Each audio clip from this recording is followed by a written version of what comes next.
Magandang araw po! Ngayon po, ibabahagi ko po sa inyo ang mga katangian ng solid, liquid at gas.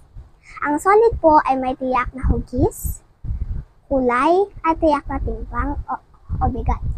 Ang solid din po ay may tiyak na laki. Ito rin po ay merong tiyak na tekstura tulad ng magaspang, malambot at matigas.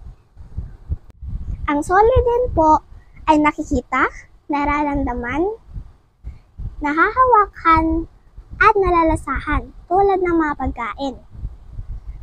Meron din po tayong mga halimbawa ng solid dito.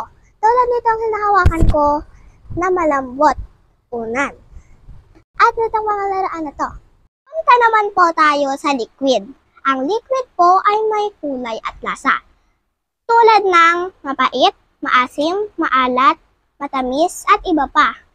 Ang liquid din po ay may volume, lalo na po pag ito ay maagos o dumadaloy. Ito rin po ay walang tiyak na hugis, dahil po gumagaya lang po ito sa hugis ng kanyang container.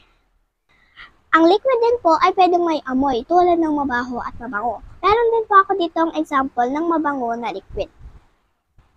Ito po ay ang pabango. At sana po naintindihan niyo po kung ano ang katangian ng liquid. Sunod naman po natin ang gas. Ang gas po ay pwede po nating maramdaman pero hindi po natin nakikita o nakahawakan.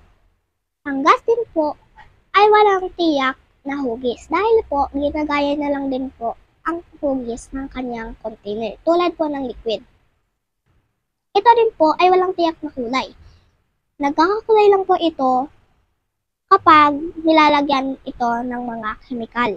Meron din po akong example dito ng gas at ito po ay balon. Ang gas po ay nagmumula sa loob ng balon. Dahil po, pag pinutok po natin itong balon, lalabas po ang gas sa loob ng balon. Try po natin. Ang pangalawa ko pong example ng gas ay yung hinga po natin. Lalo na po pag nag-i-exhale at inhale tayo. Lalo na ganito.